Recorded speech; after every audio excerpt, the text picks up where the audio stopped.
क्या कह रही है? एक मिनट भाई। जी जी अच्छा जी बोलें, अब बोलें, अब आ रही है आवाज?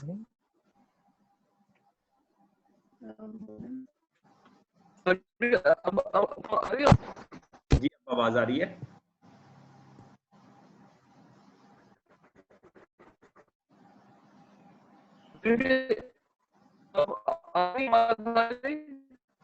मनोहर भाई क्लियर नहीं आ रही आपकी आवाज, आपकी आवाज जी अब आ रही है। हाँ जी बहुत ऑप्शन हुई है इस बार।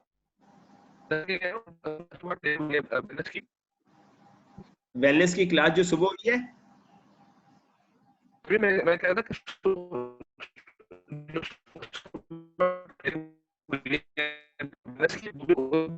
बहुत ऑप्शन हुई है ना सुबह। सुबह की क्लास बहुत जबरदस्त हुई। सबर भाई आप भी थे ना बहुत क्लास में? सबर भाई आप भी थे ना सुबह की क्लास में?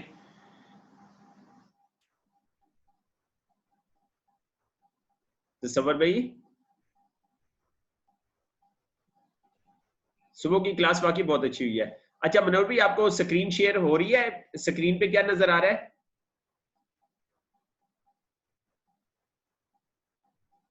मनोहर भाई तसव्वुर भी आपको स्क्रीन पे क्या नजर आ रहा है?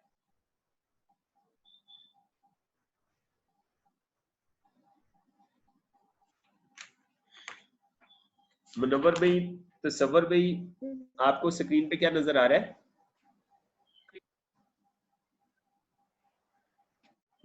स्लाइड नजर आ रही है तारिक भाई। खून की नाली नजर आ रही है?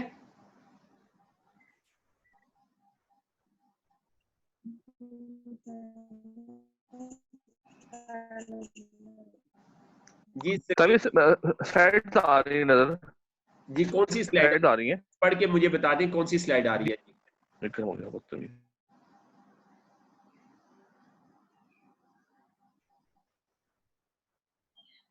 मुझे पढ़ के बता दें कौन सी स्लाइड नजर आ रही है?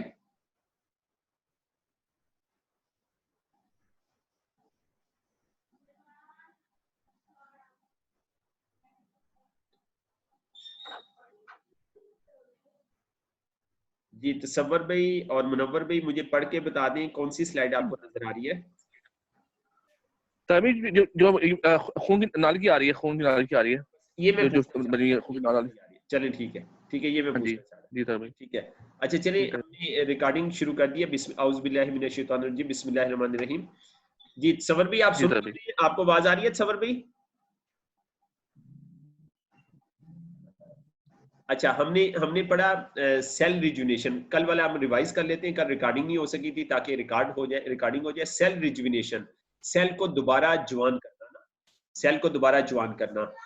तो पूरी दुनिया के साइंस हमने पढ़ा था, पूरी दुनिया के साइंसदान इस पर काम कर रहे हैं। इंसान बूढ़ा क्यों होता है? क्योंकि उसका सेल बूढ़ा होता है ना। इंसान बीमार क्यों होता है? क्योंकि उसका सेल बीमार होता है। पूरी दुनिया में क्लींजिंग यानी सफाई की इंडस्ट्री उभर कर सामने आई है। इसका मतलब है सेल की सफाई की इंडस्ट्री उभर कर सामने आई है।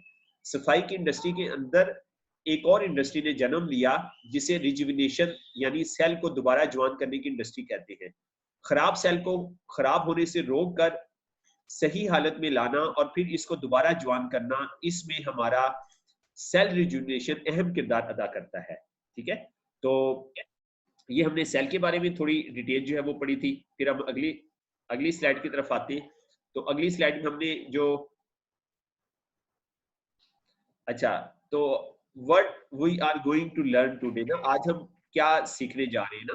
ठीक है, हम कार्डियोवास्कुलर जिसको हमने पढ़ा था सीवीडी कहते हैं। कार्डियोवास्कुलर कहते हैं दिल और दिल और खून की वरीदों के मुतल्लक बीमारियां, और दूसरा है सेरिब्रोवास्कुलर डिजीज। सेरिब्रोवास्कुलर कहते हैं दिमागी अरूक की बीमारियां, दिमाग की शरियानों की बीमारियां ना, जिसको सीवीए कहते हैं, सेरिब्रोवास्कुलर एक्सीडेंट ना। तो ये दिमागी बीमारियां हैं जिसमें मरीज को हल्का सा स्ट्रोक होता है और दिमाग की नाली में खून जम जाता है। इसका फौरन इलाज कराना जरूरी है वरना बड़े स्ट्रोक के चांसेस बढ़ जाते हैं। तो ये दिमाग की बीमारी है, तो इसके बारे में हम पढ़ेंगे। और ingredient of time cell rejuvenation, इसके अंदर क्या क्या चीजें डाली गई है। Efficacy of time cell rejuvenation, इसकी अफादियत क्या है। फिर एंटीऑक्सीडेंट एक्सपेरिमेंट ना, एंटीऑक्सीडेंट का हमने पढ़ा, गलने सड़ने के अमल को रोकने का तजर्बा हम यहाँ पे पढ़ेंगे ना। और फिर हमने एंटीऑक्सीडेंट के बारे में हमने थोड़ा सा पढ़ा कि एंटीऑक्सीडेंट जो है ये फ्री रेडिकल की वजह से होता है ना। फ्री रेडिकल क्या है? फ्री रेडिकल हमारे जिस्म में एक ऐसा जो है एक एटम में सेल होता है, इसके अंदर न्यूक्लियस होता है ना, और ये न्यूट्रॉन और प्रोटॉन पर मुश्तमिल होता है, और इसके बाहर इलेक्ट्रॉन होता है। जैसी चीज होगी इलेक्ट्रॉन पर चार्ज वैसा ही होगा। फ्री रेडिकल अकेला होता है। फ्री रेडिकल की मिसाल है कि ये अकेला होता है। फ्री रेडिकल को समझने की ना बड़ी अच्छी एग्जांपल दी हाफिज अजीज साहब ने कि क्या है भाभी के मुनव्वर में छड़े जो है ना रहते थे, ठीक है, तो छड़ों को ना मकान नहीं देता, ठीक है।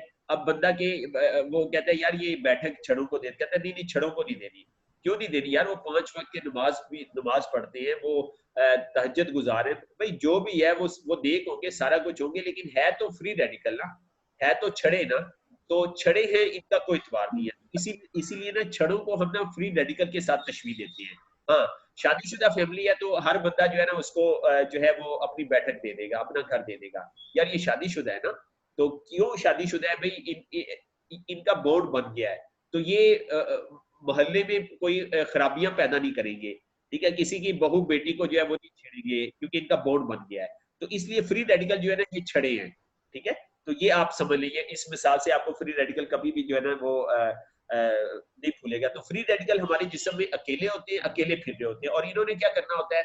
इन्होंने खराबी पैदा करनी होती है, ठीक है। इन्होंने ना काम को खराब ही करना होता है। और फ्री रेडिकल क्या होता है कि ये अकेला होता है, और फ्री रेडिकल जिस पर इलेक्ट्रॉन का चार्ज खत्म हो जाए, रिड्यूस हो जाए, अब फ्री रेडिकल इसके पास जाएगा। जिसके अपने 2 इलेक्ट्रॉन होंगे, इसको भी फ्री रेडिकल में कन्वर्ट कर देगा। फ्री रेडिकल सिंगल होता है, तो ये अकेला होता है। जब ये अकेला होता है ना, तो ये क्या करता है? ये खराबियां पैदा करता है। ये किसी भी चीज के साथ जुड़ेगा और उसको भी खराब कर देगा, खुद भी खराब हो जाएगा, ठीक है। तो ये फ्री रेडिकल की थोड़ी सी हमने ना तारीफ जो है वो पढ़ ली ना। अच्छा, फिर ये सूटेबल है, किन एजेस के लिए सूटेबल है, और इसकी डोजेस क्या है, और फिर हमारे इर्द गिर्द जो केसेस है ना, तो उसके बारे में हम ना पढ़ेंगे। अच्छा, स्लाइड चेंज हो रही है मुनव्वर भाई आपकी? जी तारिक भाई हो रही है। तभी हो रही है, बताते रहना, क्योंकि स्लाइड में ना प्रॉब्लम हो जाता है, बाद दफा जूम में ना स्लाइड चेंज नहीं होती। अच्छा, अगली ये हमने स्लाइड पढ़ी थी, इसको हम रिपीट कर रहे हैं कि ये है cerebrovascular and cardiovascular and cerebrovascular pathological change ना। पैथोलॉजी हमने पढ़ा था, ये इल्मुल अमराज है, ठीक है। तो यहाँ पे हमने इसका मुहावरतन तर्जुमा लिया था, दिल और दिमाग की बीमारियां कैसे लगती है ना, ठीक है। तो ये हमने फार्मूला ये पढ़ा था कि ये कोलेस्ट्रॉल आके जम जाता है, और जो चिकनाई है वो जमा होना शुरू हो जाती है। और फिर क्या होता है? फिर पहले चिकनाई जमती है, कोलेस्ट्रॉल ऑक्सीडाइज होता है, कोलेस्ट्रॉल गलने सड़ने लग जाता है। और फिर क्या होता है? अंदर वाली जो दीवार है ना ब्लड वेसल की, वो क्या होती है? अंदर वाली दीवार डैमेज हो जाती है। और क्या होता है? और खून में चिपचिपाहट और गाढ़ापन आना शुरू हो जाता है। ये जो हुआ है ना, ये कोलेस्ट्रॉल का पहले एक जरा आके चिपका था, और फिर उसमें गलने सड़ने का अमल हुआ, और फिर क्या हुआ? थ्रम्बन वर्क, ठीक है। क्या हुआ? खून खमीर हो गया, खून क्या हो गया? खमीर हो गया, जम गया खून, यहाँ पे ना लोथड़ा बन गया, ठीक है। और उससे क्या हुआ? फॉर्म थ्रम्बस लोथड़ा, प्रॉपर लोथड़ा जो है यहाँ पे बन गया, ठीक है। और क्या हुआ? Blood vessel is block, blood vessel block हो गई, ठीक है। तो ये ब्लॉक हो गई। अब इसका क्या इलाज है? इलनेस इंडस्ट्री क्या करती है? इसमें स्टंट डालती है, इसके बाईपास करती है। इसके बारे में हमने कल डिस्कस किया था। ये क्या हुआ है? कोलेस्ट्रॉल और फैट अकोमुलेशन, ये कोलेस्ट्रॉल और फैट यहाँ पे जम गई है। और ये एंडोडर्मन है, ये हमने पढ़ा था। एंडोडर्मन जो है, एंडोडर्मल किनारों के ये अंदर चारों तरफ अंदरूनी जगह है ना, और आर्टरी लिमन है, ये नली नमा साख के अंदर की जगह है ना, ये वाली ये जगह है, ठीक है। जो है ना वो पढ़ लिया था। तो फिर कोलेस्ट्रॉल के बारे में हमने पढ़ा था कि हमें ना 130 mg आप कोलेस्ट्रॉल ले सकते हैं। 160 mg अगर आप लेंगे तो आप खतरे में पड़ जाएंगे, जो है ना वो 200 mg लिखती है। और इंटरनेशनल स्टैंडर्ड ये है कि आप 100 mg कोलेस्ट्रॉल ले लें रोजाना ना, ठीक है। और अगर आप रोजाना 100 से 130 mg कोलेस्ट्रॉल लेते हैं, चिकनाई लेते हैं, तो ये ठीक है आपके लिए, ठीक है। अगर किसी का कोलेस्ट्रॉल बढ़ गया तो खाने में आप खाने को पानी में पकाएं ना, और बाद में 2 चम्मच ऑलिव ऑयल डाल देना पका के। ऑलिव ऑयल को ना पकाना नहीं चाहिए। कोई भी अगर आपका कस्टमर या आप खुद ऑलिव ऑयल में चीज पकाती हैं तो देखिए ऑलिव ऑयल को पकाया नहीं जाता। ऑलिव ऑयल को अगर आप पकाएंगे ना तो उसकी गजाइत खत्म हो जाएगी। खाने को पका लें, उसके बाद ऑलिव ऑयल डालते हैं। ऑलिव ऑयल आपका इसी तरह आपके पेट में जाना चाहिए। तो चिकनाई को खत्म करें, आप चिकनाई ना लें। चिकनाई 2 तरह की होती है, हमने लिखा था HDL और LDL, ठीक है। ये गजाओं में होता है ना, HDL जो है अच्छी चिकनाई है, LDL खराब चिकनाई है, ठीक है, इसको कहते हैं, ठीक है। और हमने क्या करना है, हमने अच्छी चिकनाई को बढ़ाना है और खराब चिकनाई को जो है वो कम करना है। तो क्या होता है, ये नाली ब्लॉक होगी, चिकनाई बिल्कुल बंद कर देते हैं। तो चिकनाई जब बंद कर देते हैं तो अच्छी चिकनाई हमें चाहिए होती है। अच्छी चिकनाई हमारा जिंदगी का मूवमेंट, जिंदगी का चलना, ठीक है, उठना बैठना, हमारी जोड़ों की मोबिलाइजेशन, जोड़ों में जो मोबाइल जो होता है ना, जो ग्रीस होती है, वो अच्छी चिकनाई होती है। तो ये सारी चीजों में गड़बड़ आ जाती है। तो क्या होता है कि डॉक्टर क्या करता है, वो दोनों तरह की चिकनाई बंद कर देता है। तो अब हमें अच्छी चिकनाई तो चाहिए, इसलिए ये जो दिल के मरीज होते हैं ना, उनका उठना बैठना बड़ा मुश्किल हो जाता है। भाभी आप बात समझ रही है ना, आपके वालिद साहब के मसला है ना, तो उनके डॉक्टर ने चिकनाई बंद कर दी है।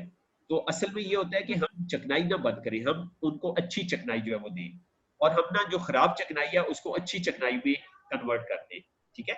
तो खराब चिकनाई को अच्छी चिकनाई में कन्वर्ट करने के लिए हमारे पास क्या क्या चीजें हैं, बताइए आप, पता है आपको? नहीं तारिक भाई, मुझे नहीं मालूम। एक्सरसाइज। एक्सरसाइज क्या करती है, खराब चिकनाई को अच्छी चिकनाई में कन्वर्ट करती है। फिर हमारे पास है बीसीएम। बीसीएम क्या करती है, वो अच्छी चिकनाई को खराब चिकनाई को अच्छी चिकनाई में कन्वर्ट कर देती है। अच्छा, चीटासान क्या करती है, खराब चिकनाई को रोक देती है, अच्छी चिकनाई को नहीं रोकती, अच्छी चिकनाई को कुछ नहीं करती। हमारे पास बहुत सारी ऑप्शन है, बहुत सारी हमारे पास ऑप्शन है। तो हम क्या करेंगे, हम जिस्म को अच्छी चिकनाई देंगे। इस वक्त आपके वालिद साहब को अच्छी चिकनाई चाहिए, अगर आप नहीं देंगे उठना बैठना चलना बंद हो जाएगा, ठीक है। ठीक है तारिक। हाँ, खून की फिर आपने डिस्कस किया था 4 किस्में होती है। खून 4 चीजों पे होता है, किस्में नहीं होती, बनता है। प्लाज्मा होता है खून में, व्हाइट ब्लड सेल होते हैं, रेड ब्लड सेल होते हैं, प्लेटलेट्स होते हैं, ठीक है। ये 4 चीजें खून में शामिल, 2 चीजें और भी शामिल होती हैं, तो ये 4 चीजें हमारे खून में शामिल होती है। तो ये हमने कॉन्सेप्ट जो है ना वो डिस्कस किया था, इसको हमने थोड़ा सा रिपीट कर लिया। अच्छा, अब ये थी वो जो खून की नाली में जो जमा हुआ था ना, fat ambulance in blood vessel ना, ठीक है। ये वो शय है, ये वो शय है, ये वो शय जो दूसरी शय में दाखिल होकर अमल करती है ना। एम्बुलेंस का मतलब ये है वो चीज जो दूसरी चीज में दाखिल होकर अमल करती है। ये लोथरा है ना, ठीक है, लोथरा है। इसमें क्या क्या है, ये इसमें हवा है, यानी कि ये बुलबुला है और चर्बी है। इसमें हवा और चर्बी है। हवा कहाँ से ली है, हवा खून से ली है। तो ये उसको निकाला गया, तो उस लोथरे को कुरेद के निकाला गया, तो ये इस तरह का लोथरा बनता है। देख रहे हैं आप, चर्बी है, जिस तरह गोश्त में से चर्बी निकलती है। तो ये ऑक्सीडाइज हुआ हुआ है, ये गल सकते हैं ना, ये चर्बी भी है और ये हवा भी है। हो गया जी भाई, सही। अब आगे चलते हैं, अगली स्लाइड पे चलते हैं, बुक पे भी आप निकाल लें। अच्छा, थ्रम्बस इन पल्मोनरी वेस्कुलेचर, ठीक है। अभी हम ना सांस की बात कर रहे हैं, ये अपने दिल की बात कर ली, ठीक है। अब हम ना सांस की बात कर रहे हैं। अब यही काम जो दिल की नाली में हुआ ना, अब यही काम सांस की नाली में होता है, ठीक है। वेस्कुलेचर कहते हैं हवा की नाली, हवा की नाली खराब होना, हवा की नाली का खराब होना।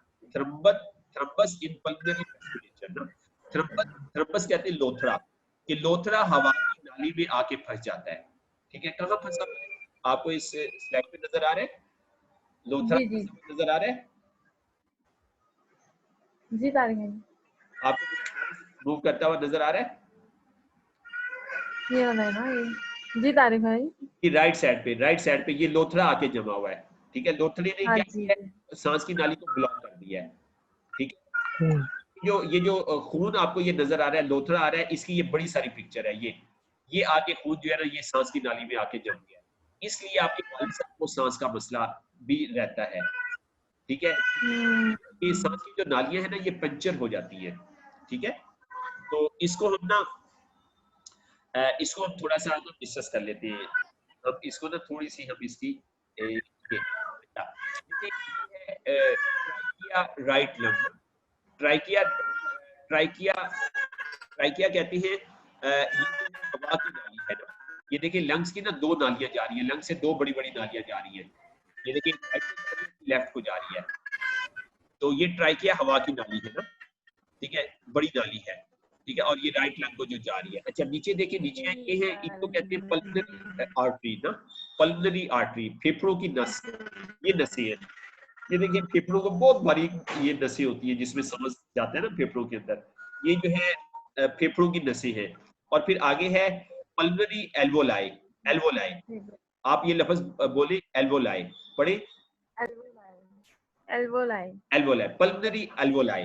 अच्छा, पल्मोनरी हमने फेफड़ों की नस की आगे एल्वोलाई होती है। एल्वोलाई कहती है गेंदें। ये देखिए बॉल्स, 4 बॉल्स नजर आ रही है।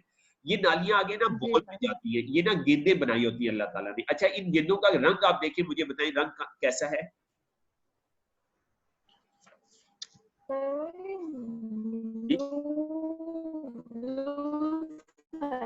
हाँ, तो हाँ, आपको नीला भी नजर आ रहा है, सुर्ख भी नजर आ रहा है। ठीक है, तो नीले रंग को आप हमेशा समझ। जी जी, अच्छा, नीला और सुर्ख है ना, नीला और सुर्ख है। अच्छा, इसको आप समझ जाएंगे, नीला और सुर्ख, नीला जब भी रंग आएगा तो आप समझिए कार्बन डाइऑक्साइड, गंदा खून। नीले का मतलब है गंदा खून, सुर्ख का मतलब है साफ खून, ऑक्सीजनेटेड खून। जब खून में ऑक्सीजन पूरी हो जाती है तो वो सुर्ख हो जाता है, जब उसमें कार्बन डाइऑक्साइड शामिल हो जाती है तो नीला हो जाता है। तो अब क्या होता है, खून इधर आता है, इन एल्वोलाइज में आता है। ठीक है, तो अब क्या होता है, इसमें से ना हम सांस बाहर निकालते हैं। देखिए हमने किया, जैसे हमने सांस बाहर निकाला तो इसके अंदर जो कार्बन डाइऑक्साइड है, ये पल्मोनरी आर्टरी की मदद से ना, पल्मोनरी आर्टरी की मदद से कार्बन डाइऑक्साइड बाहर निकल जाती है। हमने लिया सांस, ऐसे जब हमने सांस खींचा ना, ऐसे किया, तो क्या हुआ कि हमारी ऑक्सीजन अंदर आई। इन बॉल्स के अंदर कार्बन डाइऑक्साइड बाहर निकल गई, एल्वोलाई के अंदर, बॉल्स के अंदर, और ऑक्सीजन कार्बन डाइऑक्साइड बाहर निकल गई, ऑक्सीजन अंदर आ गई। तो इस तरह से ये खून साफ होता है फेफड़ों में आके। क्लियर हो गया? इसको ना हम स्मॉल एयर बैग कहते हैं। ये हमारे ना बॉल्स जो है ना, ये स्मॉल एयर बैग है। ठीक है, हाँ। तो पल्मोनरी एल्वोलाई ना, तो क्या होता है, ये जो एल्वोलाई है ना, ये सूज जाती है, ये स्वेलिंग हो जाती है। ये जो है ना पल्मोनरी एम्बल्शन, ये हुआ यहाँ पे आके जमा, तो ये सूज जाती है। जब सूज जाती है, सांस क्यों फूलता है? सांस इसलिए फूलता है कि इन एल्वोलाइज के अंदर ऑक्सीजन पूरी नहीं जा रही होती, इसलिए सांस फूलता है। ठीक है, और खून में से कार्बन डाइऑक्साइड नहीं निकल रही होती, ऑक्सीजन मिक्स नहीं हो रही होती, इस वजह से ये सारा प्रॉब्लम जो है वो होता है। मैं आपको कॉन्सेप्ट समझा सका हूं? ठीक है, अच्छा, नीचे आ जाए, डिस्पीनिया। हाँ, काज जी, काज डिस्पीनिया। ठीक है, डिस्पीनिया है नींद के वक्त सांस घुटना। डिस्पीनिया होता है नींद के वक्त सांस घुटना। बंदा सोया हुआ है, बुजुर्ग सोया हुआ है, सोते सोते एकदम उठ के बैठ गया। अब ये क्यों हुआ? क्योंकि उसका ना सांस रुक गया। ठीक है, ये है डिस्पीनिया, नींद के वक्त सांस का घुटना। Chest pain and haemoptysis. Haemoptysis कहते हैं खांसी में खून का आना। ठीक है, इनको क्या होता है, चेस्ट का पेन होता है और इनको खांसी में ना खून आता है। ठीक, तो ये जो है ना, इसकी हमने ना डिटेल थोड़ी सी पढ़ ली ना। अच्छा, फिर इसी के साथ ये हेमोटिसिस था ना, हेमोटिसिस, ये तो हो गया, आपको याद हो गया, आप इसको लिख भी ली, उसको हेमोटिसिस कहते हैं। अच्छा, तो ठीक है, डिस्पीनिया जो है ये कहते हैं सांस ना आना या कम सांस आना। अच्छा, एक होता है HEMATEMESIS, इसके साथ का ही होता है हेमेटिसिस। अच्छा, ठीक है, हेमाटीमिसिस, मैं आपको इसकी पिक्चर भेज दूंगा, आपने लिख लेना ये ना। हेमाटीमिसिस होता है, ये ना एक मैदे की बीमारी है। ये तो हो गया हेमाटाइसिस, हो गया खांसी में खून का आना। इसी के साथ मिलता हुआ हेमाटिमिसिस ना, ये मैं आपको पिक्चर भेज दूंगा। ये ना मैदे की बीमारी है ना। ठीक है, मैदे की बीमारी है, और इसमें क्या होता है, खून में ना उल्टी आती है, उल्टी में खून आता है। आपने सुना होगा उसको खून की उल्टी लगी है, तो आप फौरन समझिए कि क्यों उल्टी लगी है। ठीक है, क्या हुआ, ये खून खाने की नाली से आता है ना, मैदे से आता है खाने की नाली। मसलन मैदा या नाली में जख्म हो जाता है, जिस तरह यहाँ पे सांस की नाली में जख्म हुआ, इसी तरह मैदे की जो है ना ब्लड वेसल, उसके अंदर जख्म हो जाता है। और बाद दफा मरीज समझता है सांस की नाली में खून आया है, हालांकि मैदे से आता है। अगर मैदे की खून की नाली में किसी वजह से प्रेशर बन जाए तो ब्लीडिंग हो जाती है। ठीक है, ब्लीडिंग हो जाती है, इसकी वजह से मैदे का जख्म, अल्सर, बिगड़ा हुआ हेपेटाइटिस, ठीक है, और रेडिएशन पॉइजनिंग, वायरल बुखार और खांसी और इस तरह के मसले होते हैं। तो मैदे से जो उल्टी आती है ना, तो आप समझ जाए उसमें ये होता है कि मैदे के अंदर जो खून की नालियां होती है ना, वो फट जाती है, वो पंचर हो जाती है, तो वो खून मैदे में इकट्ठा होता है। खून मैदे में इकट्ठा होता है तो वोमिट आ जाती है, या वोमिट आती है या उनका पखाने का रंग काला आ जाता है, काला हो जाता है। तो ऐसे जो मरीज है ना भाभी, जैसे आपके वालिद साहब हैं, तो आप उन्हें बताएंगे आपने पैखाना करके एक दफा देख लेना है, ठीक है। हाँ, तो बहरहाल ठीक है वालिद सर। साहब का तो ये इशू नहीं है। जो लीवर के केसेस होते हैं, लीवर के जो केसेस होते हैं ना, हम्म, खास तौर पे कहा जाता है कि जब लीवर खराब होता है तो क्या होता है, मैदे की जो मैदे के अंदर जो नालियां ना वो पंचर हो जाती है, उन्हें हेमाटेमेसिस हो जाता है। तो वो क्या है कि वो ब्लड या तो वोमिट के जरिए निकलेगा या वो निकलेगा पखाने का रंग काला हो जाता है, ठीक है। तो हमें वो ऑब्जर्व करते रहेंगे, मेरा पखाना काला हो गया, हमें पता चल जाएगा उनकी मैदे की नालियां पंचर हो गई, हमें फौरन उनको ट्रीटमेंट करना है। तो हमारे पास उसका ट्रीटमेंट चिटासन है ना, तो चिटासन। फिर ये पल्मोनरी एम्बोलिशन जो है ना, इसकी डिटेल लिखी हुई है। द एम्बोलिशन और abstraction of a pulmonary artery usually by the detached blood, ठीक है, क्लॉट फ्रॉम अ लेग और पेल्विक वेन। तो टांगों में या पेल्विक वेन के अंदर जो है ना वो खून जम जाता है, which causes a stoppage of blood, जिसकी वजह से खून रुक जाता है इनटू द लंग्स, लंग्स के अंदर ना खून रुक जाता है। इसके सिम्टम क्या होते हैं कि सांस सही नहीं आता, चेस्ट पेन होता है, पसीना आता है, और बाद दफा जो है ना मरीज की डेथ भी हो जाती है। तो इसकी वजह से ना, सांस की वजह से भी हमारी बहुत बड़ी परसेंटेज दुनिया में ना मौत के मुंह में चली जाती है, ठीक है। तो पल्मोनरी एम्बोलिशन से क्या क्या मसले आएंगे ये मैंने यहाँ पे लिखा हुआ है, आपको मैं ये सेंड कर दूंगा। इसकी वजह से ना लंग्स का कैंसर होता है और निमोनिया होता है, निमोनिया भी इस वजह से होता है, और इन्फेक्शन हो सकती है, टीबी हो, और सीवीडी होती है। इसकी वजह से दिल की बीमारी भी फिर होती है, क्योंकि दिल की बीमारी क्यों होगी भाभी, आप बताएं, दिल की बीमारी क्यों होगी इसकी वजह से, मुनव्वर भी बताएं क्यों ये होगी। खून जम जाता है शायद इसकी वजह से। नहीं, सांस की नाली में खून जम जाता है जी, वजह सांस से। की नाली में खून जमा, उसका उसका मकसद क्या, उसका नुकसान क्या हुआ, ये जो एल्वोलाई बनी हुई है ना बॉल, इसमें से ना कार्बन डाइऑक्साइड बाहर नहीं निकलेगी, यहाँ से हाँ कार्बन ऑक्सीजन नहीं डाइऑक्साइड। निकलेगी, ऑक्सीजन इसमें शामिल नहीं होगी।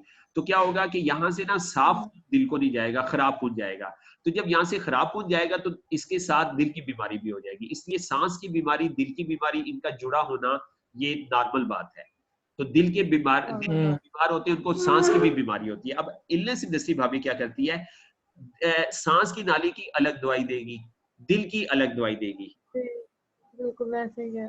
हम क्या करेंगे, हम सेल देंगे, उससे उनकी दिल की नाली भी साफ हो जाएगी, सांस की भी हो जाएगी। क्लियर हो गया।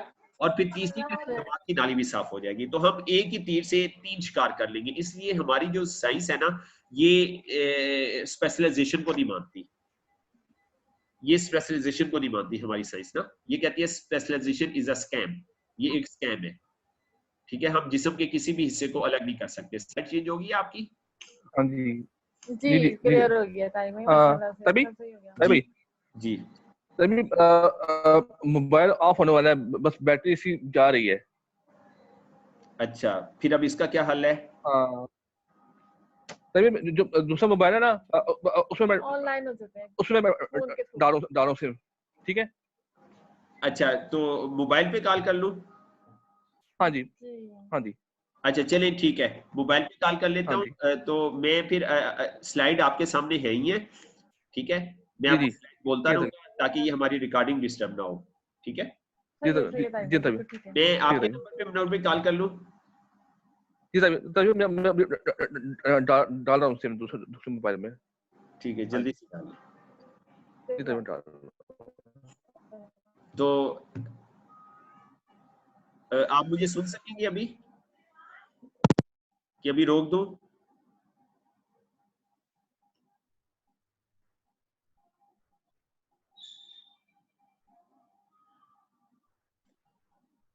जी सबर भी, आपको आवाज आ रही है।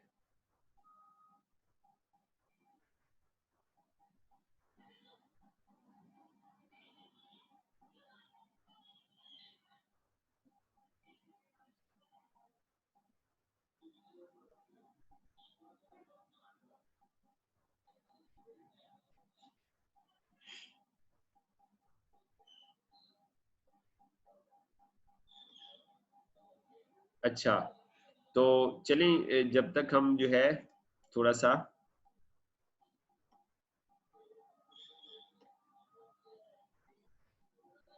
तो हमने डिस्कस किया कि दिल की बीमारी ना क्यों होती है ना। दिल की बीमारी इस वजह से होती है कि मैं इसे थोड़ा सा रिपीट कर दूं कि ये एल्वोलाइज है। एल्वोलाइज क्या करती है? एल्वोलाइज जो है ये खून को साफ नहीं कर पाती, ये खून को साफ नहीं कर पाती, और जिसकी वजह से क्या होता है, दिल को सही खून नहीं जाता, और फिर जिनको सांस की बीमारी होती है साथ उनको दिल की बीमारी भी साथ हो जाती है। तो ये दोनों चीजें आपस में ना इंटरलिंक है।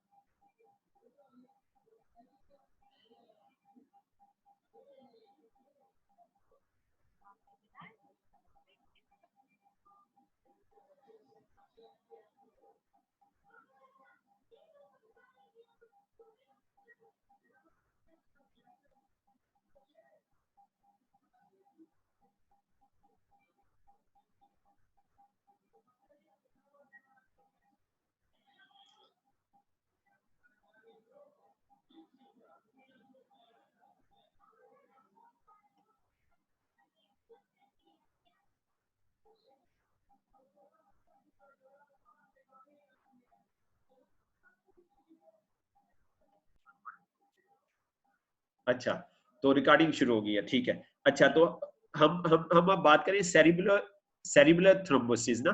तो दिमाग में आके लोथड़ा जो है वो जम गया ना।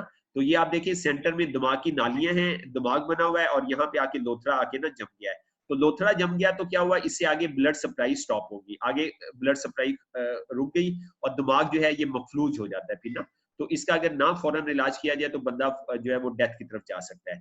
ठीक है, तो यही लोथड़ा था जो सांस की नाली में जमा सांस की बीमारी हुई, दिल की नाली में जमा दिल की बीमारी हुई। यही लोथड़ा जो है वो दिल की दिमाग की नाली में जमा तो दिमाग की नाली बंद होगी।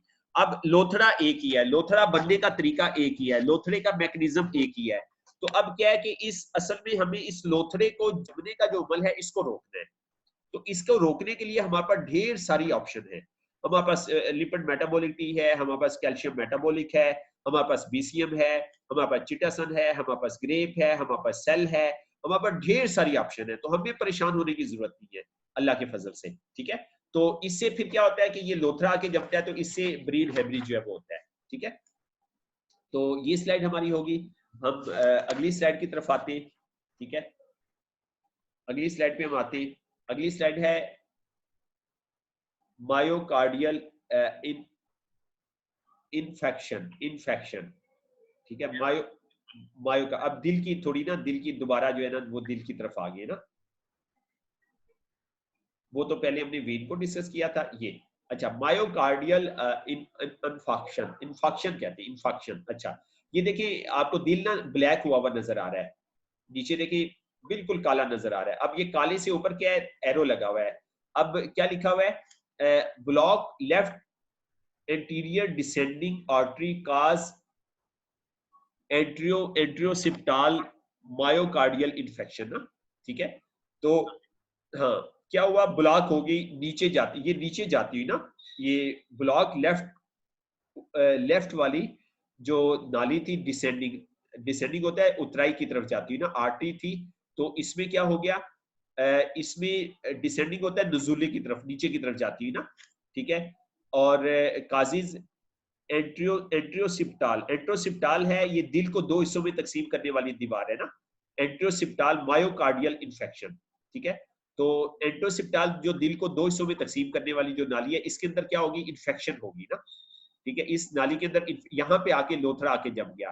ठीक है, तो क्या हुआ कि ये दिल में ये वाला सारा एरिया ब्लॉक हो गया, यहाँ पे अब ना खून की सप्लाई बंद होगी। ठीक है, ये हम ना अब देखिए, एक नालियां जाती हैं दिल से जिस्म को, एक नाली जाती है दिल से दिल को। ये कौन सी नालियों की हम बात कर रहे हैं,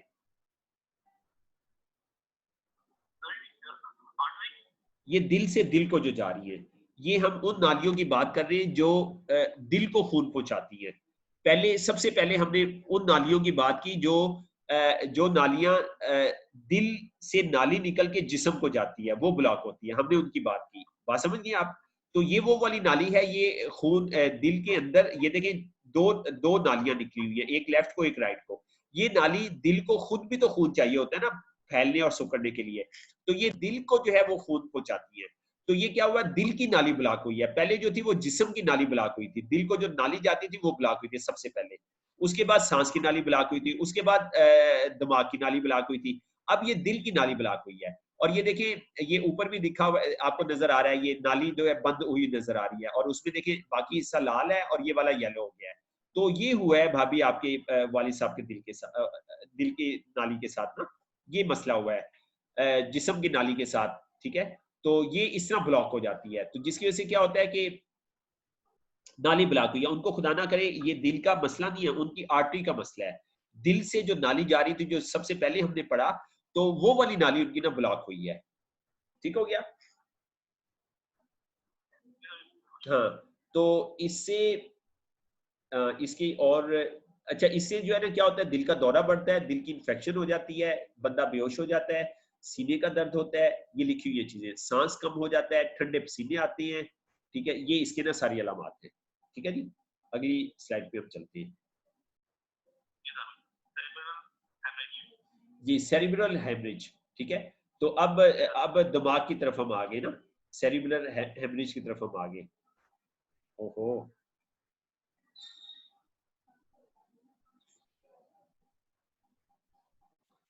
अच्छा, मायोकार्डियल इन्फेक्शन हमने पढ़ ली।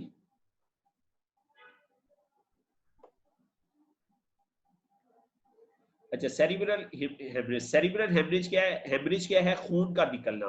हेमरेज का मतलब है खून का निकलना, ठीक है। हाँ, तो सेरिब्रल हेमरेज, अब क्या हुआ कि दो आपको ये नजर आ रही है, सेरिब्रल हेमरेज और सेरिब्रल हेमरेज, दो आपको नजर, एक में क्या है, एक में देखिए ये दिमाग रेड हुआ हुआ है, एक में ब्लैक हो गया है, ठीक है। अभी रेड अभी अभी हेमरेज हुआ है, और ब्लैक का मतलब वक्त गुजर गया, यहाँ पे गलने सड़ने का अमल हो गया ना, ये हिस्सा डैमेज हो गया है, ठीक है। ये दिमागी इन्फेक्शन हो गई है, ठीक है। और ये जो है सेरिब्रल हेमरेज जो है, ये दिमागी नक्सीर है, कि दिमाग में भी खून निकला है, और सेरिब्रल इन्फेक्शन जो है खून निकला था, और फिर क्या हुआ, गल सड़ के वो गल सड़ गया है, तो अब ये इन्फेक्शन हो गया, ये हिस्सा खराब हो गया है, ठीक है। तो हेमरेज कहते हैं खून का निकलना ना।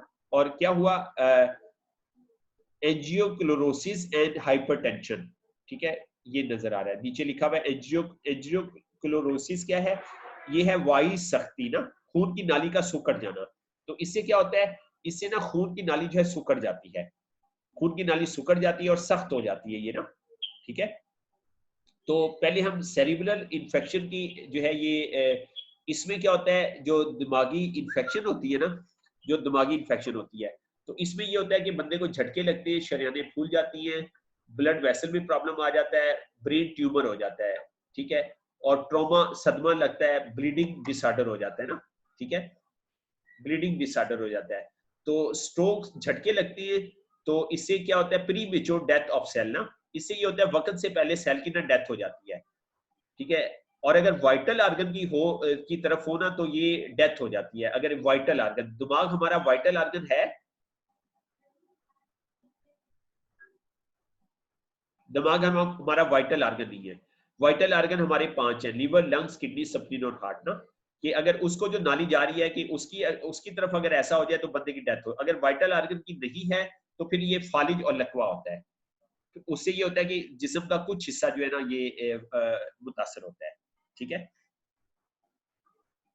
तो ये जो हमने जो सेरिब्रल हेमरेज हमने पढ़ा, इसकी वजह से ये होता है कि ये जो हमने पढ़ा नक्सीर होती है ना, इसकी वजह से इंसान में ब्रेन ट्यूमर की तरफ जाता है। ये जो नक्सीर वाला पढ़ा, तो ये ब्रेन ट्यूमर की तरफ जाता है, दिमाग सूजना शुरू हो जाता है, यहाँ पे ट्यूमर इस तरह से जो है वो डेवलप होता है। क्लियर हो गया यहाँ तक? कोई सवाल आपका? ठीक है, इसी स्पीड से हम चलते रहे ताकि हम इसे जल्दी मुकम्मल कर लेना।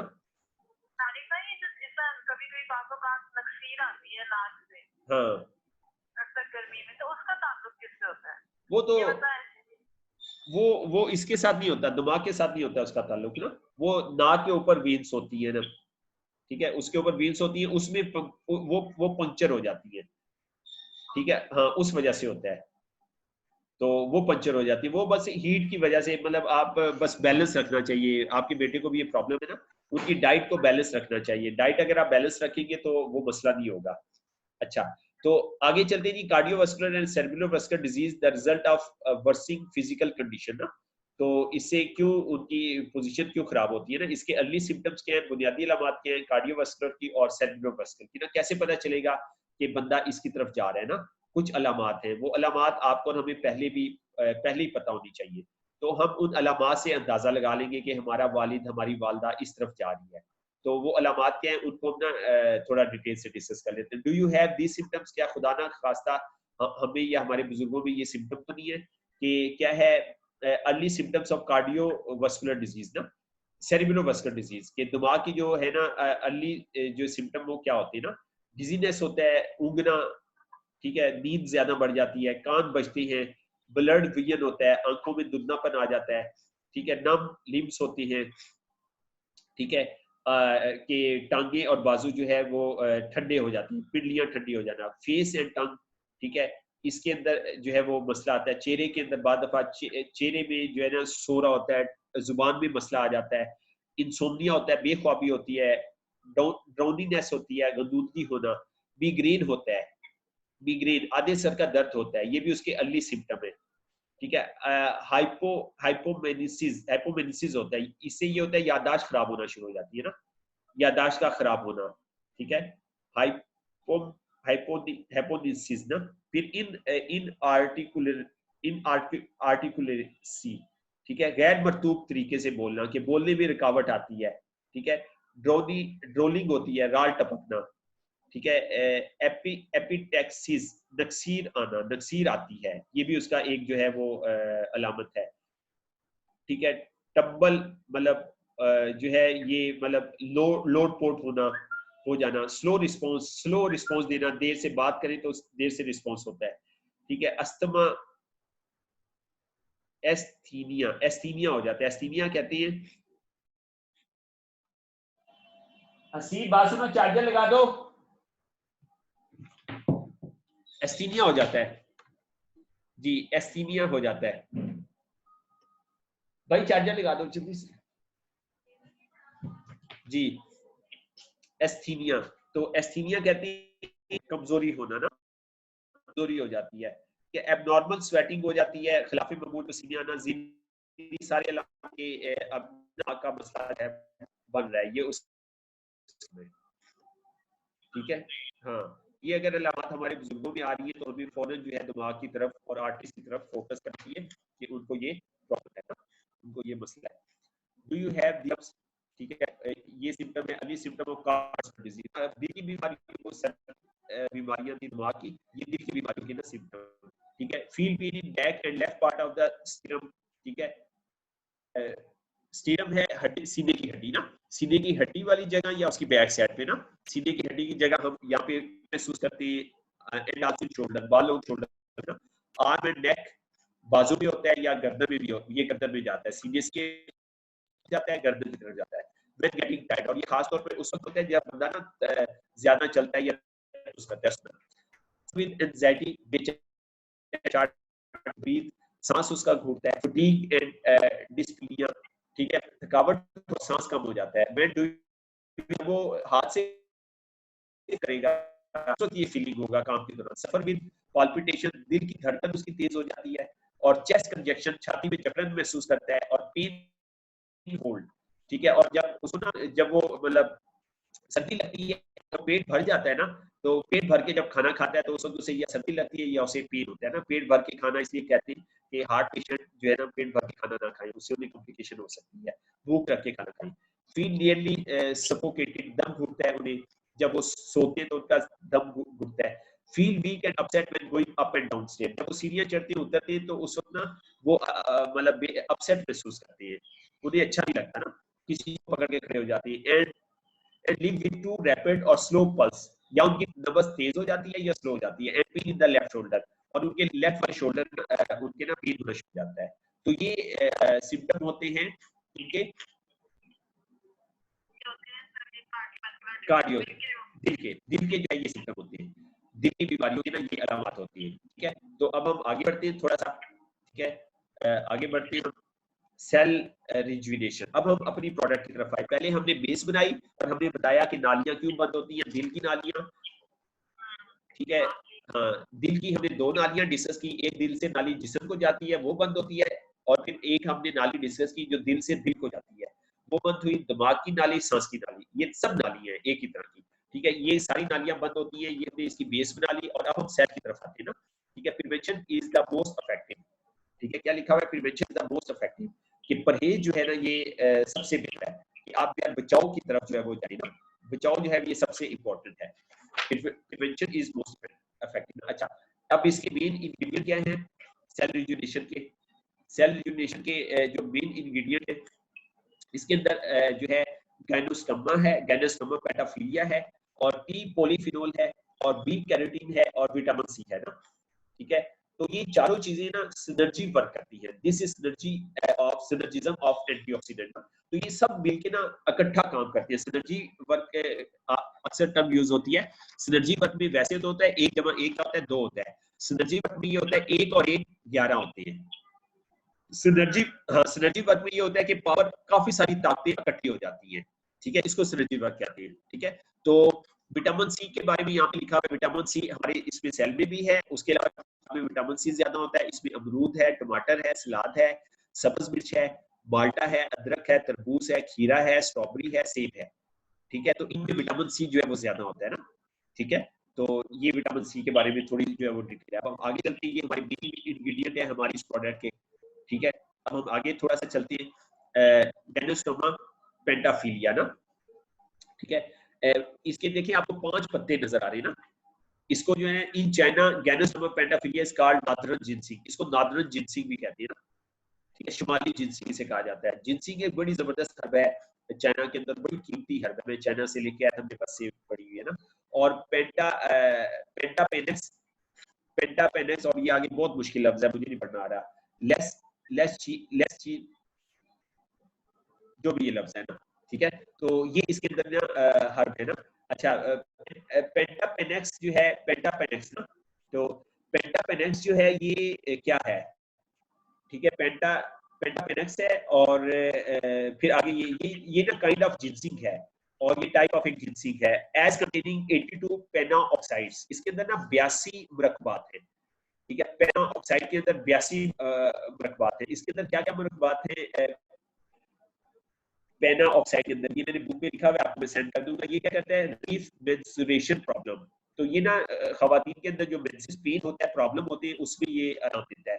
फिर ये हाइपरटेंशन को ट्रीट करता है, ठीक है। हाई ब्लड प्रेशर को ट्रीट करता है, वजन को ये कम करता है, और फिर ये reduce the risk of cancer, cancer नहीं होने देता। ब्रेन को, ब्रेन की ये ना डिवाइटलाइजिंग करता है, ब्रेन की जो है वो उसको ना फंक्शन को बेहतर करता है ना, ठीक है। और न्यूरॉन जो है ना, ये हमारे दिमाग का कमांडर होती है।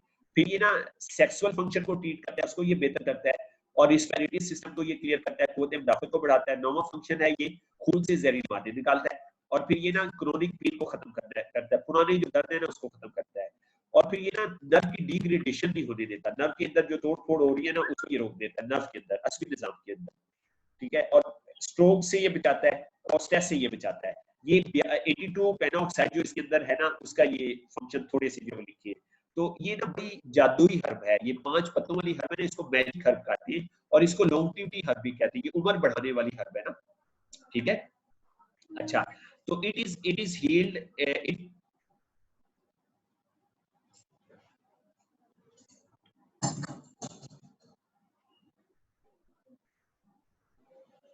अच्छा, मेरी बुक और इसका थोड़ा सा फर्क है, सॉरी।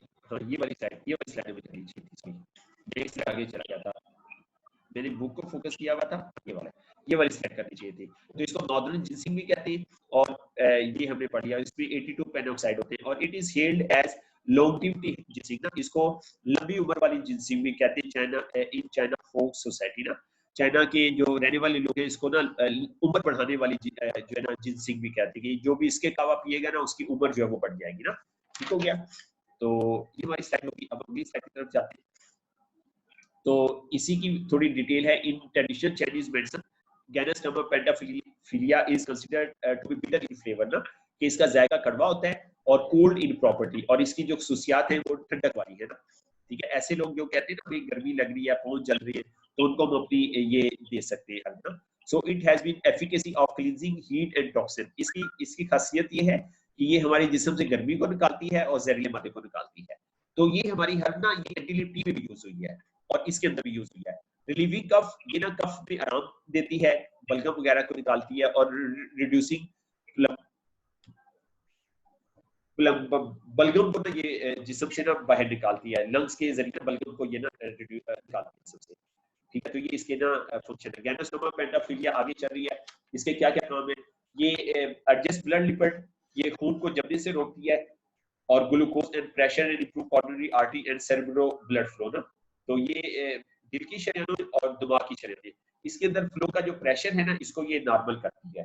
ठीक है, उसके बहाव को ये ना नॉर्मल करती है। अगर उसमें बहाव में तेजी है तो नॉर्मल कर देगी, कमी है नॉर्मल कर देगी।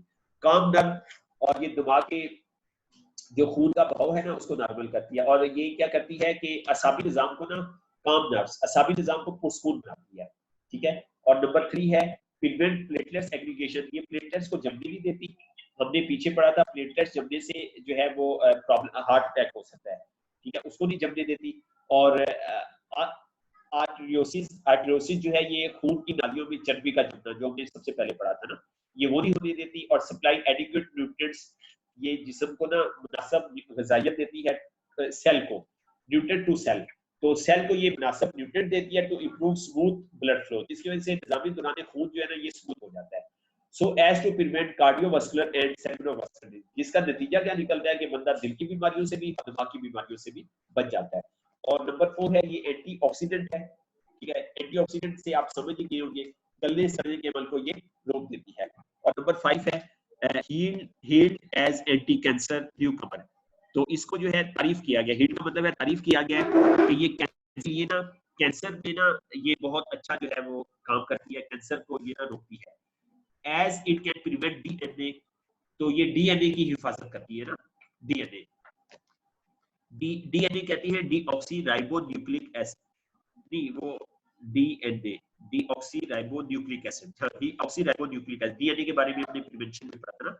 और हीटरमॉर्फोसिस, ठीक है, हीटरमॉर्फोसिस, हेट्रोमॉर्फोसिस, ठीक है, हेट्रो का मतलब है चेंज और मोर्फोसिस का मतलब है शेप, यानी कि शेप चेंज हो जाना, कि उसकी ना डीएनए की जो शेप है ना उसको ये चेंज नहीं होती, उसको बचा के रखती है। तो डीएनए महफूज रहेगा तो हमारा सेल महफूज रहेगा।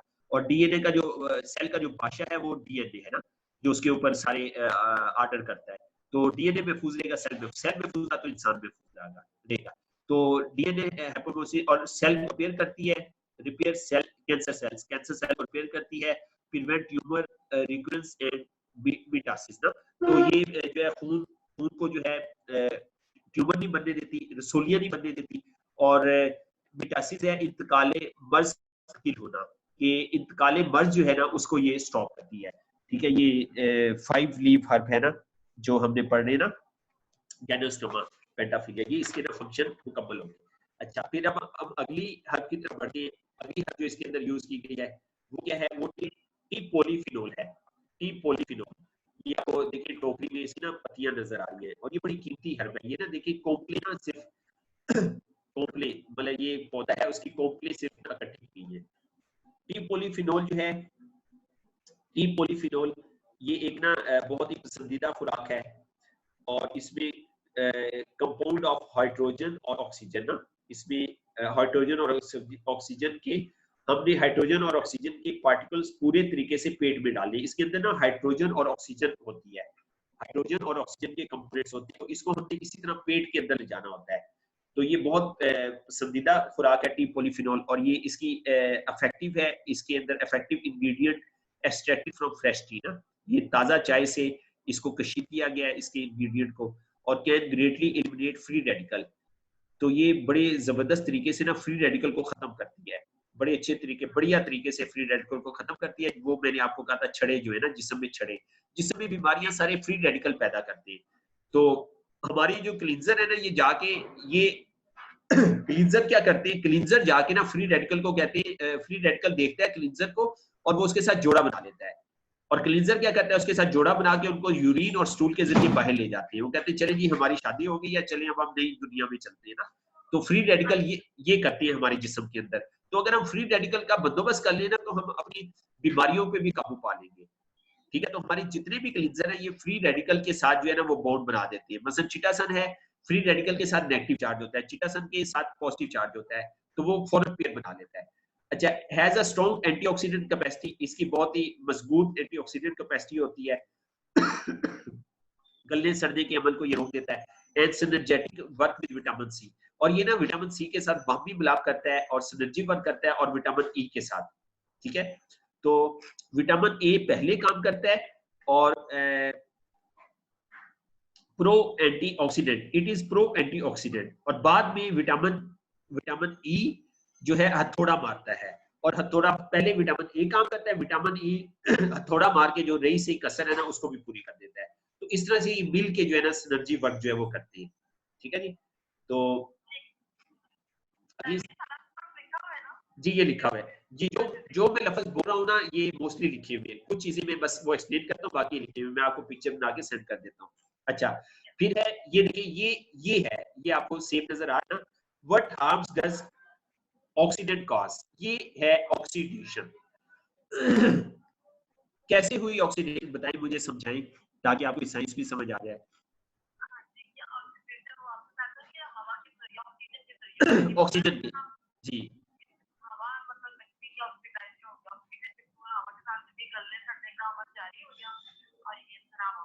बिल्कुल, देखिए अल्लाह ने क्या बंदोबस्त किया है कि ये जो है ना सेब जो है ना आप ओजोन में पड़ेंगे, सेब के अंदर 800 mg विटामिन सी होता है, तो अगर आप छिलका उतार देंगे तो 720 mg जाया हो जाएगा, पीछे 80 mg रह जाएगा, तो 80 mg आप खा लें।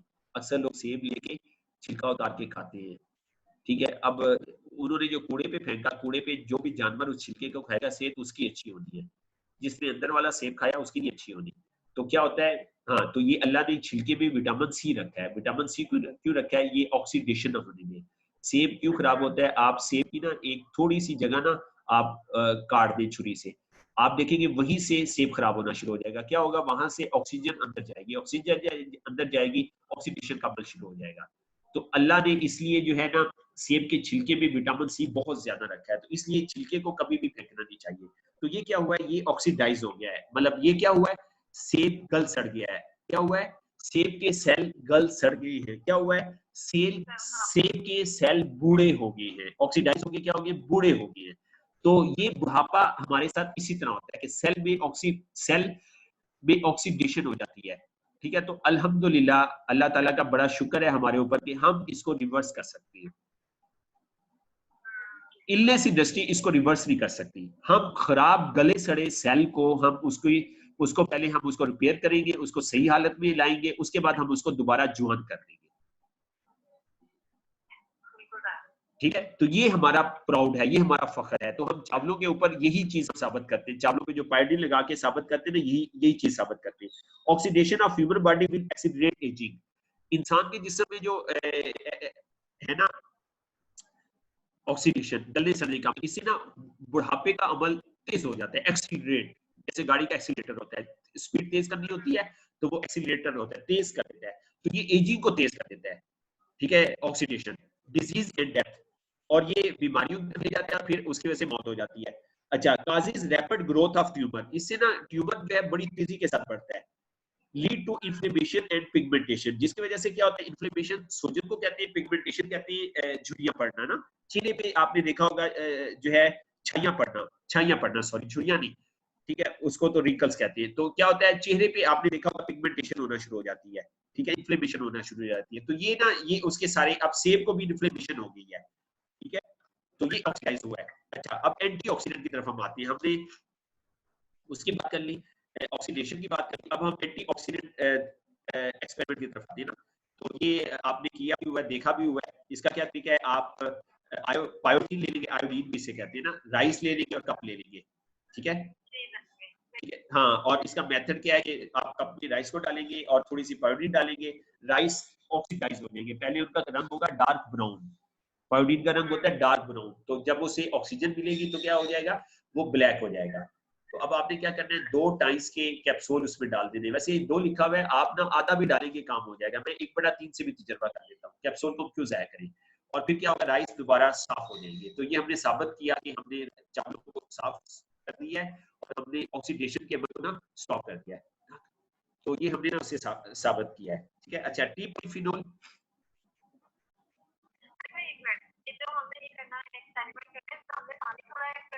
जी आपने पहले चावलों को काला होने देना है, चावल पूरे ब्लैक हो जाएंगे, तवे कितना ब्लैक हो जाएंगे, ब्लैक हो जाए उसमें भी थोड़ा सा पानी डालेंगे, थोड़ा सा पानी डालेंगे, ठीक है।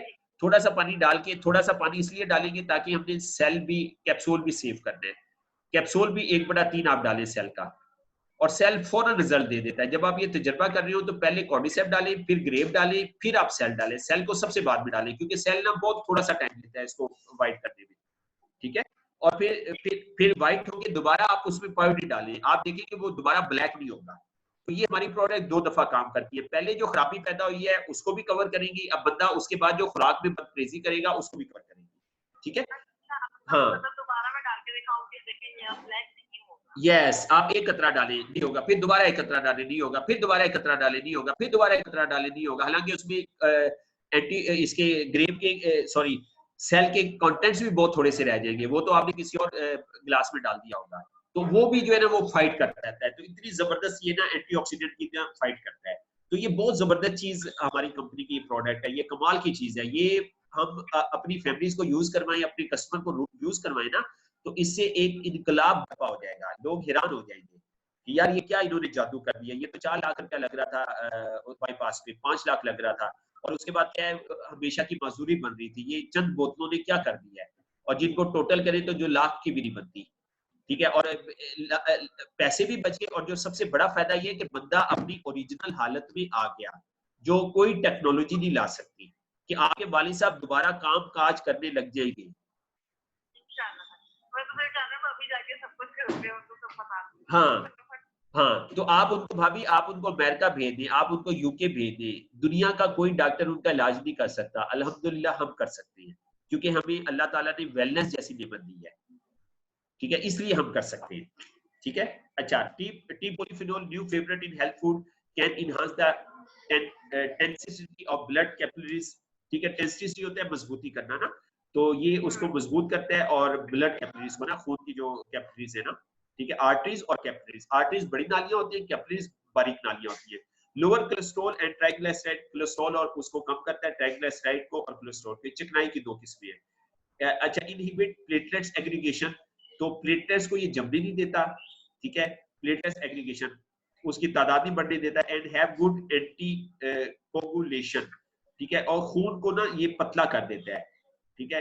गुड एंटी, खून को ये पतला रखता है ना। एंड फाइब्रोनोलोसिस, और खून के ना लोथड़े को तोड़ता है। फाइब्रोनोलोसिस है खून के लोथड़े को तोड़ना, ठीक है, ये उसको तोड़ देता है। To take the product for a long time can effective enhance hypoxia tolerance, तो अगर आप लंबे अरसे तक लेंगे ना, तो क्या होगा कि बंदे का जो हाइपोक्सिया हमने डिस्कस किया था, सोते सोते उठ के बैठ जाना, तो क्या होता है नालियों में ब्लॉकेज होती है, तो उसका जो ऑक्सीजन कम होने वाला जो अमल है ना, उसकी वो भी उसका जो है ना वो ठीक होना शुरू हो जाएगा, उसमें बर्दाश्त पड़ना शुरू हो जाएगी, ऑक्सीजन लेवल ठीक होना शुरू हो जाएगा। कैन लोअर ब्लड ग्लूकोज, फिर ये शुगर का भी साथ काम कर देगा कि ये ग्लूकोज लेवल को कम करेगा। So as to prevent and treat diabetes, तो ये शुगर को भी साथ ना इलाज करता है, शुगर का भी साथ इलाज होगा, नालियां भी साफ होगी, साथ शुगर का भी इलाज हो रहा है, ठीक है। अच्छा, फिर विटामिन सी के बारे में थोड़ी क्लियर है, ठीक है। विटामिन सी जो है kind of water soluble vitamin ना। अच्छा, हमारे विटामिन कुल ना 13 है, जिसमें से 13 में ना 9 वाटर सॉल्युबल है, वाटर सॉल्युबल जो पानी में मिक्स हो जाती है, और 4 जो है ये पानी में मिक्स नहीं होते। ये जो वाटर सॉल्युबल विटामिन है, ये जिन सब्जियों में पाए जाते हैं, उन सब्जियों को हम ओवर कुक नहीं कर सकते। अगर हम उनको ओवर कुक करेंगे तो उनके विटामिन जाया हो जाएंगे, और हमारे घरों में ऐसे ही होता है कि हम उन सब्जियों को ओवर कुक करके विटामिन को जाया करके फिर बच्चों को खिलाते हैं, और फिर हम कहते हैं बच्चों की सेहत अच्छी नहीं हो रही। इसलिए चाइना में बड़ी हैरान हुए हम देखे कि जैसे भाभी कटी हुई सब्जी होती है ना, ऐसे ही पकी हुई सब्जी होती है। इज इट पॉसिबल कि जैसी शक्ल प्लेट में आपने कच्ची सब्जी डाली है, पक के भी वैसी शक्ल होती है, उसकी शक्ल खराब नहीं होने देते। तो सब्जियों की जब शक्ल खराब होगी तो आप समझ जाएं ये ओवरकुक हो गई है, और इसके विटामिन की परसेंटेज जाया कर दी है। तो इसलिए हमें ना मतलब मुनासिब जो है वो मिकदार में उसे पकाना चाहिए, इसलिए हमारी कुकिंग स्टाइल ना ठीक नहीं है, तो इसकी तरफ हमें तवज्जो देनी है ताकि हमारी फैमिली जो है वो हेल्दी हो सके। Vitamin C kind of water soluble vitamin existing in fresh vegetable and fruit, ये ताजा सब्जी और फ्रूट में होता है, इसलिए ताजा सब्जी और फल ही इस्तेमाल करते फॉरनर ना, और हम इसमें भी कंप्रोमाइज कर देते हैं। Enhance the resistance for cells against virus to prevent respiratory disease. तो ये क्या करता है, सेल के अंदर मज़ामत पैदा करता है जिसकी वजह से सांस की बीमारियों से जो है वो बचाता है इंसान के जिस्म को, सच एज कोल्ड जैसे कि सर्दी वगैरह। प्रिवेंट कैंसर एंड थ्रोम्बोसिस, शरीरों में खून नहीं जमने देता, कैंसर नहीं होने देता, anti ageing, antioxidant and anti cancer. ठीक है, तो ये एंटी एजिंग है, वजन नहीं उम्र नहीं बढ़ने देता, और एंटी कैंसर भी है ना। तो नीचे मैंने लिखा हुआ है 8 विटामिन बी, टोटल 13 विटामिन है, और डेली रिक्वायरमेंट जो है ये विटामिन सी की है। ये हमें ना हर खाने में लेना चाहिए, और ये 60 से 90 mg लेना चाहिए, और 2000 से ऊपर हमें नहीं जाना चाहिए। अच्छा, खून, इसके साथ मैंने डिटेल लिखी आपको सेंड कर दूंगा। खून में 2 चीजें चल रही होती है, आयरन और ऑक्सीजन। इनके दरमियान में जो दीवार होती है वो विटामिन सी होती है।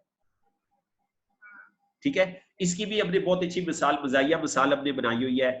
तो ये मिसालें हम देंगे तो हमारी टीमें जल्दी समझ जाएंगी ना। देखिए, अब शादी का फंक्शन है, घर की शादी हुई है, वहां पे छड़े भी आई, लड़के आए हुए, छड़ियां भी आई हुई है, खवातीन लड़कियां भी आई हुई है। अब क्या होता है, अब जो है उसके अंदर उनको कोई ऐसी गैर इखलाकी हरकत कौन नहीं करने देता? बुजुर्ग होते हैं। वो बुजुर्ग क्या हैं? वो बुजुर्ग हमारे विटामिन सी हैं। ठीक हो गया, कभी भी नहीं भूलेगा मेरे ख्याल में, मुनव्वर में नहीं भूलेगा ना। ठीक है, हाँ, छड़े छड़ियां इकट्ठी हैं, उन्होंने कोई गड़बड़ कर देनी है, कोई पंगा कर देना है, या मुमकिन है वो शादी में क्या होता है कि डांस प्रोग्राम चल जाता है, तो बुजुर्ग होते हैं, तो बुजुर्गों को देख के कहते हैं नहीं नहीं, अगर आपने डांस प्रोग्राम ढोल धमाका किया तो बुजुर्ग नाराज हो जाएंगे। तो कोई वो ऐसी हरकत नहीं होने देते। तो क्यों नहीं होने देते? क्योंकि विटामिन सी होता है। तो अब क्या होता है, जिस्म के अंदर आयरन और ऑक्सीजन। ठीक है, देखिए, लोहे के ऊपर पानी लगा, जंग लग जाएगा ना?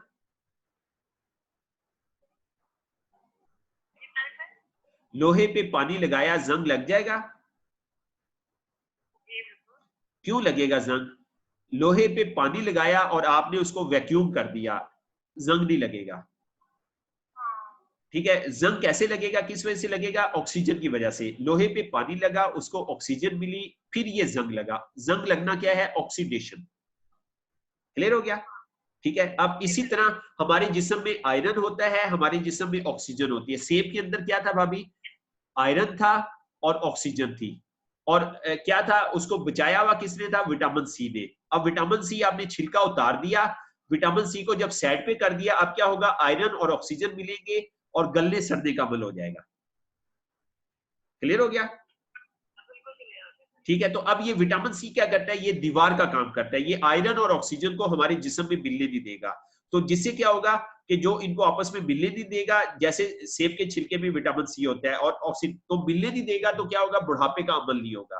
बुढ़ापे का अमल जो है वो आगे नहीं बढ़ सकेगा। ठीक है, अच्छा, आगे लिखा हुआ है बी कैरोटीन। अच्छा, बी कैरोटीन के साथ अगली स्लाइड पे चलते हैं। तो विटामिन सी जो है ये एंटीऑक्सीडेंट है, एंटी कैंसर है। इसलिए आजकल जैसे कोरोना वायरस का बड़ा शोर बिछा हुआ है, तो हमें ना नींबू छिलके समेत हांडी में जरूर डालना चाहिए, बेशक थोड़ी मिकदार में आप डालें। शिमला मिर्च का इस्तेमाल करें, उसमें विटामिन सी है। अमरूद का इस्तेमाल करें। सब्ज पत्ते आप ना खाने के साथ खाना शुरू करें, बच्चों की भी हैबिट बनाएं कि सब्ज पत्ते वो जरूर खाएं ना। अच्छा, अगले पेज पे आ जाते हैं, बी कैरोटीन ना।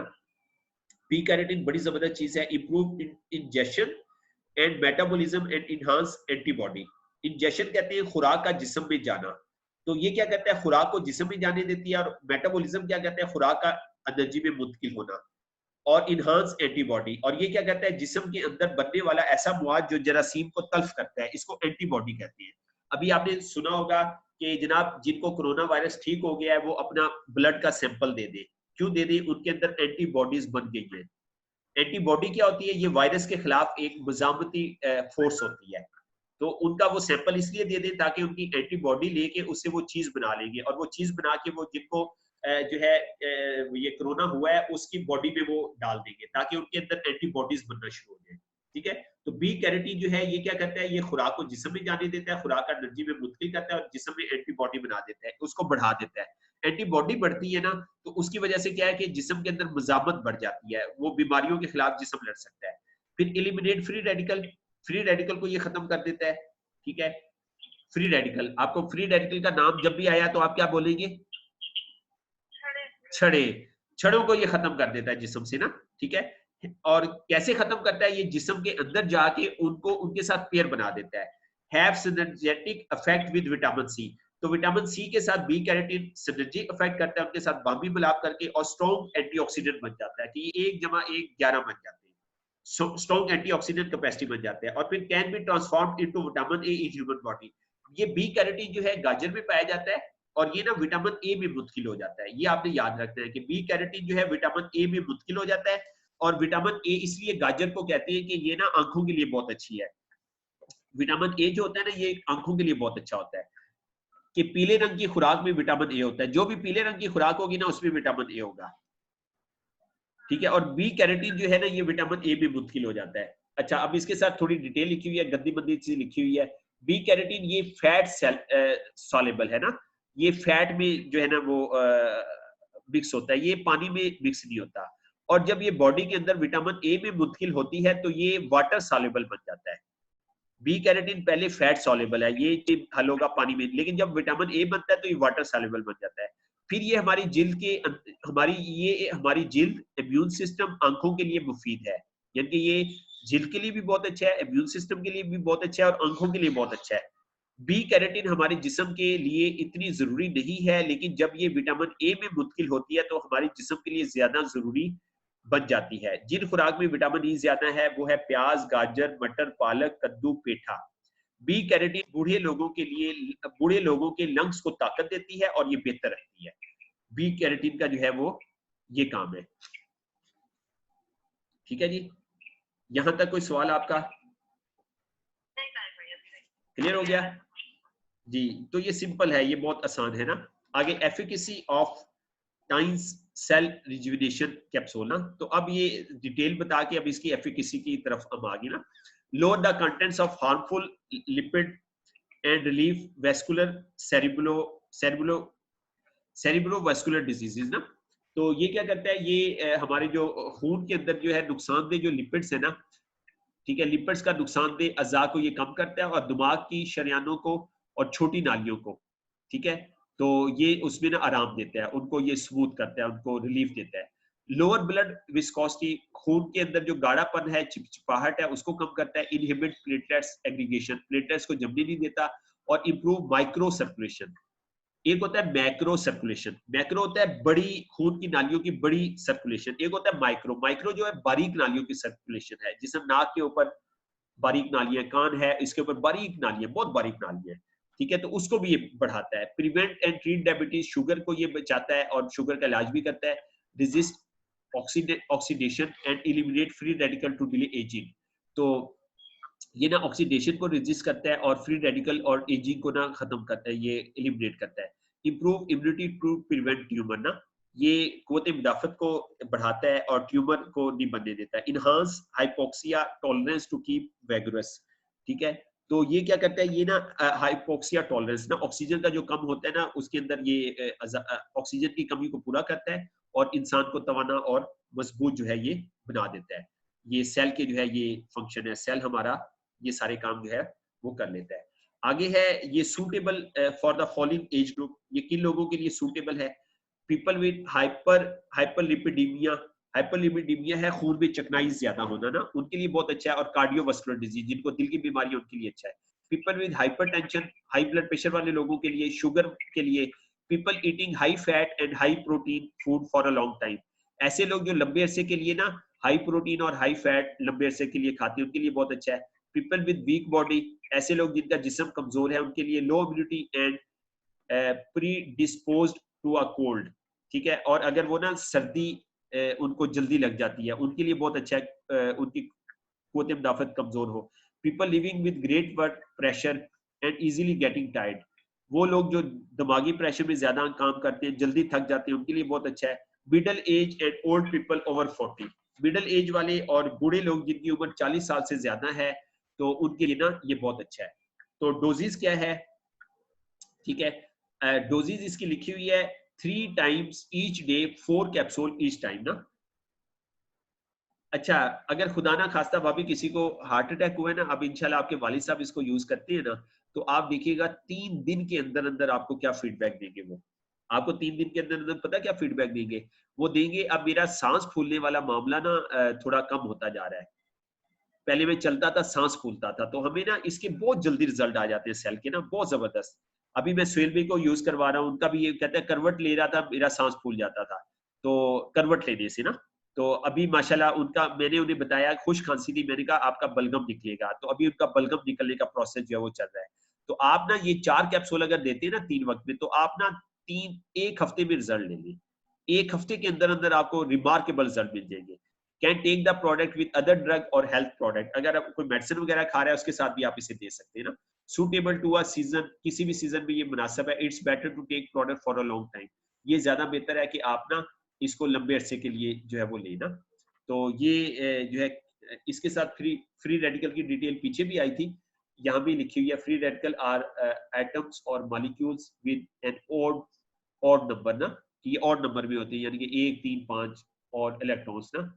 एंटीऑक्सीडेंट कीप फ्री रेडिकल्स इन चेक, एंटीऑक्सीडेंट क्या करते हैं, फ्री रेडिकल के ऊपर चेक रखते हैं ना, ठीक है। Antioxidant are molecules in cells that prevent free radical, तो एंटीऑक्सीडेंट जो है ऐसे मॉलिक्यूल है सेल के अंदर जो फ्री रेडिकल को बचाती हैं फ्रॉम टेकिंग इलेक्ट्रॉन्स, वो इलेक्ट्रॉन नहीं ले देते, एंड कॉजिंग डैमेज, और उनका नुकसान नहीं करने देते। Antioxidant are able to give an electron to a free radical without becoming destabilise, उनको स्टेबलाइज हुए बगैर इलेक्ट्रॉन को वो फ्री रेडिकल जो है वो दे देते हैं, और देमसेल्फ डिस्टेबलाइज देमसेल्फ, उनको डिस्टेबलाइज हुए बगैर।